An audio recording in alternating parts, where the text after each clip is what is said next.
Welcome to the deep dive. Today we're getting into something pretty specific, a framework that tries to explain not just the symptoms of long-term trauma, but the process that actually installs them deep down. We're moving past just labeling complex PTSD and exploring this idea called CPTSD imprinting.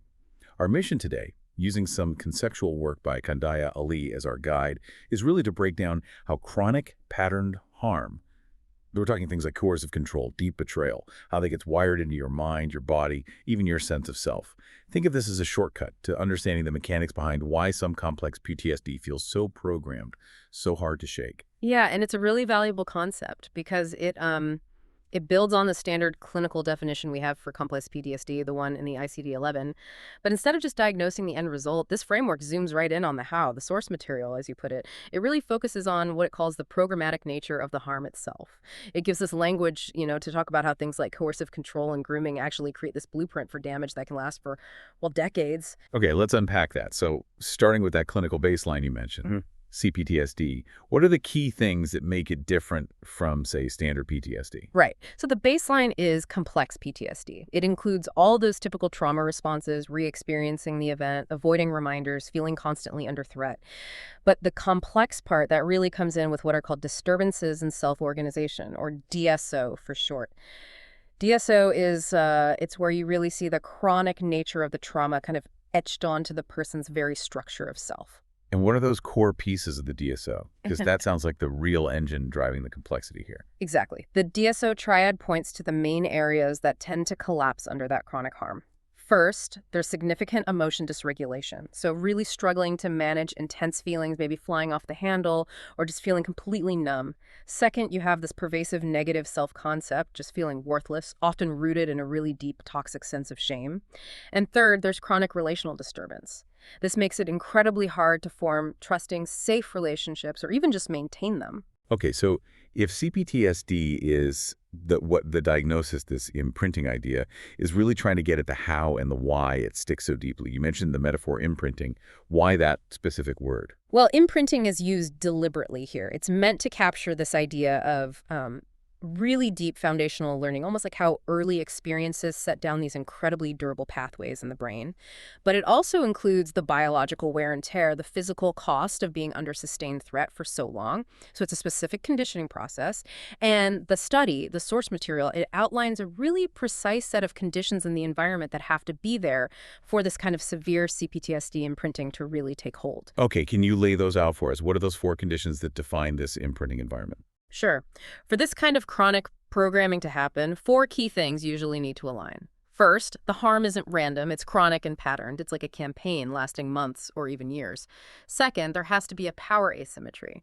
The harm comes from someone or something with significant control. Think a caregiver, a school, a partner in a domestic abuse situation. Third, there's betrayal or dependency. The source of the harm is someone or some system that the person fundamentally relied on for safety, for survival, for care. And finally, crucial element, there are active conditioning tactics being used. Specifically, coercive control and grooming techniques which are designed to shape the target's reality and behavior. Right, that makes sense. The whole environment is essentially structured to inflict maximum lasting damage. Yeah. So now we need to get into the channels, right? How does this environment actually wire that imprint into the person? What's the scientific spine holding this up? Exactly. And it often starts with the relational and systemic pieces because they set the stage for everything else. Betrayal trauma, that's when the abuse comes from someone you deeply trusted. And institutional betrayal, when the system meant to protect you actually fails or harms you. These are prime mechanisms. When the harm is woven into those trusted connections, it just fundamentally messes with your ability to trust yourself, trust others, even speak about what happened. It silences you. So the betrayal kind of scrambles your internal compass, but the actual, programming you mentioned, that seems to come more through the coercive control aspect. Yes, precisely. Coercive control and grooming, that's the active programming channel. This is the pattern, the isolation, the monitoring, the constant put-downs, the gaslighting. It systematically conditions the person over time. And this process, it raises the threat level constantly. The study points out how this conditioning leads to what it calls learned threat calibration, which, often shows up as these habitual autonomic state shifts. We might understand this using models like polyvagal theory, though acknowledging that's a clinical model with ongoing debate. But the point is the nervous system basically gets stuck on high alert. It's permanently tuned to danger, even long after the actual threat is gone. So the system is programmed mentally, relationally, Mhm. and the body is physically reacting to this constant red alert state. Which brings us neatly to the chronic stress biology aspect. Yes, this is the body side of the imprint. And the concept of allostatic load helps us understand this really well. Basically, being under prolonged threat causes actual physical wear and tear across major body systems. We're talking the HPA axis, your main stress response system, but also your immune system, your metabolic systems. Mm. And if this starts early in life, that chronic adversity really magnifies this load across the whole lifespan. This is critical because it shows why chronic trauma isn't just in your head. It fundamentally alters your long-term risk for things like cardiovascular disease, metabolic issues, immune problems. It makes it a serious public health issue. Wow. So the damage is structural. It's not just feeling distressed.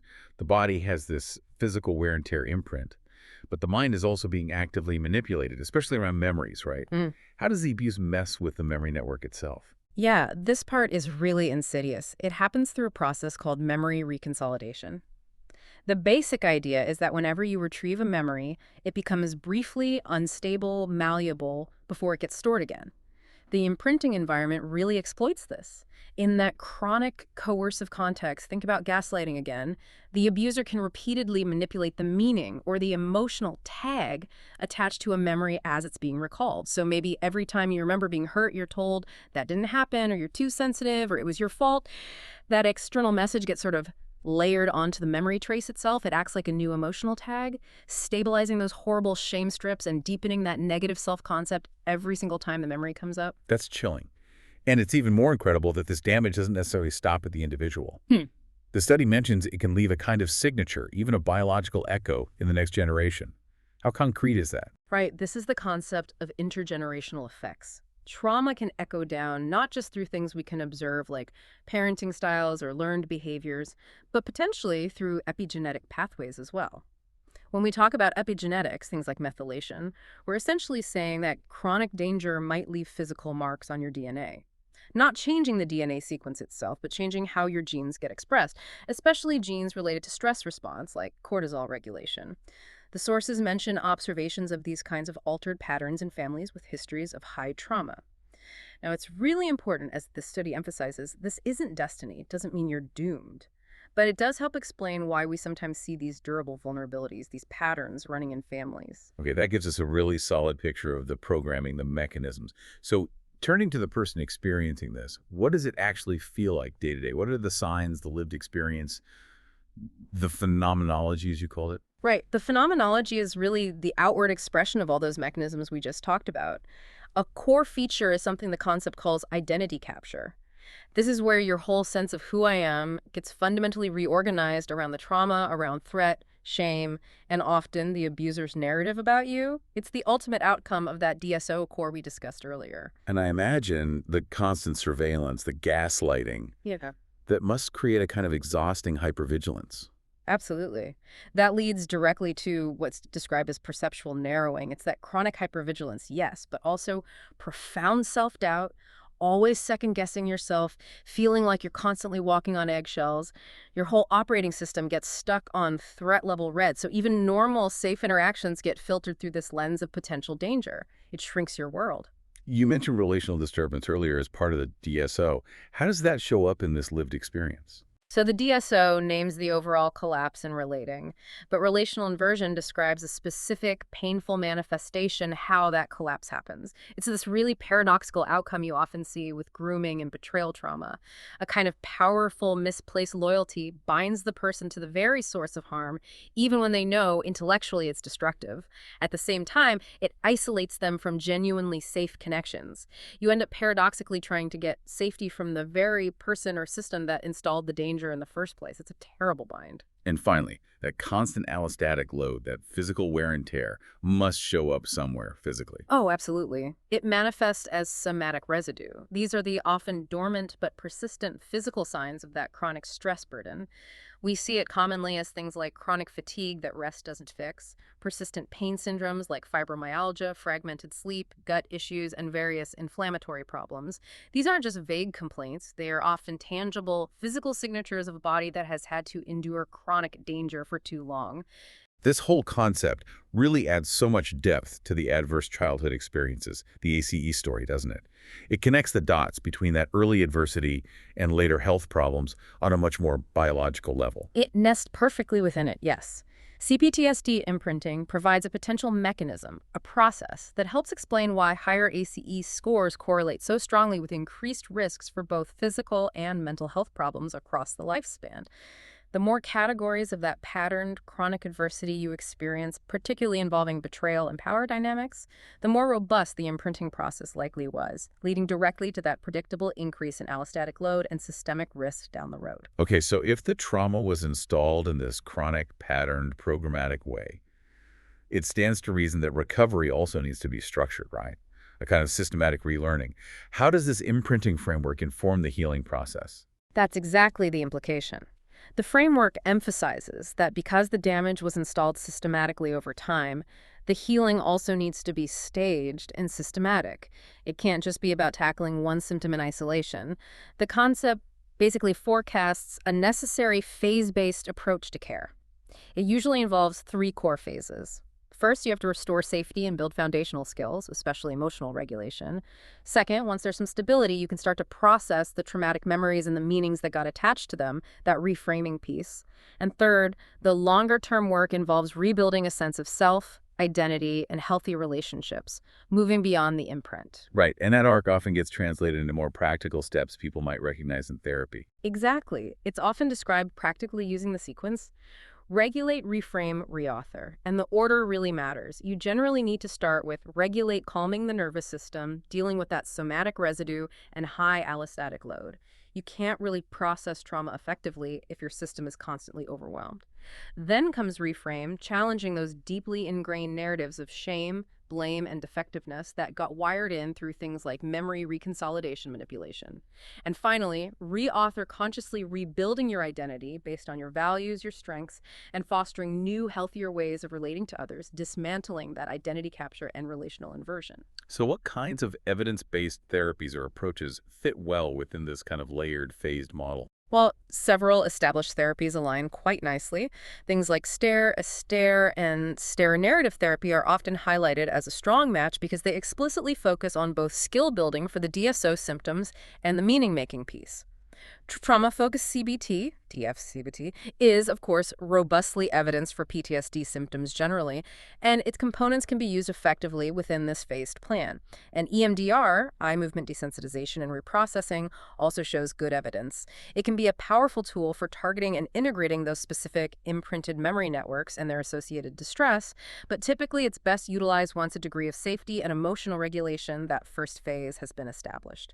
And given the strong emphasis on the body's imprint, addressing the autonomic nervous system seems like it would be absolutely crucial, not just an optional add-on. Non-negotiable, really. The adjuncts are essential for holistic recovery. You absolutely need body-based regulation practices, things like breath work, mindful movement, techniques focused on the pace, exhale, anything that helps intentionally shift the nervous system out of that chronic threat state and reset that learned calibration. You also need intentional, safe relationship practice, learning and experiencing what secure connection actually feels like to actively counter the relational inversion patterns. And deep work on values and identity is key to challenging the identity capture and consciously reauthoring that sense of self. These approaches work on both the autonomic and the narrative layers at the same time. So just to kind of pull it together, this CPTSD imprinting concept really offers, I think, 4 key contributions to how we understand severe chronic trauma. One, it explicitly names the program of harm, the specific combination of coercion, grooming, and betrayal. Two, it bridges the mind-body gap, clearly linking those DSO symptoms to the underlying allostatic biology. Three, it puts a spotlight on system complicity, identifying institutional betrayal not just as bad, but as a powerful amplifier of the traumatic imprint. And four, it gives us a way to think about intergenerational patterns without falling into biological determinism or fatalism, acknowledging the patterns while affirming they can be modified. It really is a crucial framework, moving beyond just the diagnosis to the actual origin story, the deep mechanics of how chronic harm takes root. So here's a final thought to leave you with, building on this. If chronic threat literally sculpts our physical set points, our biology, and actively overwrites our core emotional memories, what changes if we start viewing recovery not just as managing symptoms, but truly as a process of memory reauthoring? How might that shift our approach to healing and maybe even prevention in the future. Something powerful to consider. This has been our deep dive into the conceptual framework of CPTSD imprinting, drawing on the work of Kandayia Ali. Thanks for joining us.